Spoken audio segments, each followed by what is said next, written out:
احمد پور شرکیہ press club کی تالہ بندی کے مسئلے پر اہم اجلاس، مثبت پیش رفت متوقع۔ اسسٹنٹ کمشنر احمد پور شرکیہ نوید حیدر اور ڈی ایس پی محمود اکبر کی زیر صدارت آج ایک اہم اجلاس منعقد ہوا، جس میں احمد پور شرکیہ کے تمام پریس ممبران کو مدعو کیا گیا۔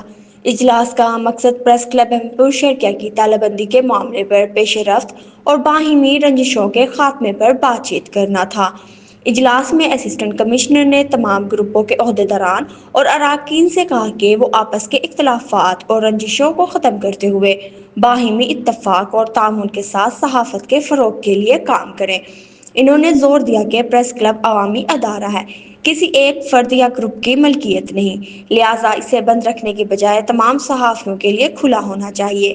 ڈی ایس پی محمود اکبر نے بھی امن، رواداری اور مثبت مقابلے کی ضرورت پر زور دیتے ہوئے کہا کہ اختلافات رائے کو دشمنی میں بدلنے کی بجائے پیشہ ورانہ احترام کے ساتھ حل کیا جانا چاہیے۔ اسسٹنٹ کمشنر نے بھی اس حوالے سے کل تک کا وقت دیا کہ تمام فریقین آپس میں مشاورت کے بعد متفقہ لائحہ عمل طے کر سکیں۔ امید ظاہر کی جا رہی ہے کہ پریس کلب کی تالہ بندی جلد ختم کر دی جائے گی تاکہ صحافتی سرگرمیاں بحال ہو سکیں۔ اجلاس میں شہر کے تمام پریس گروپوں، نمائندگان اور اراکین نے شرکت کی اور امن اتحاد کے فروغ کے لیے اپنے عزم کا اظہار کیا۔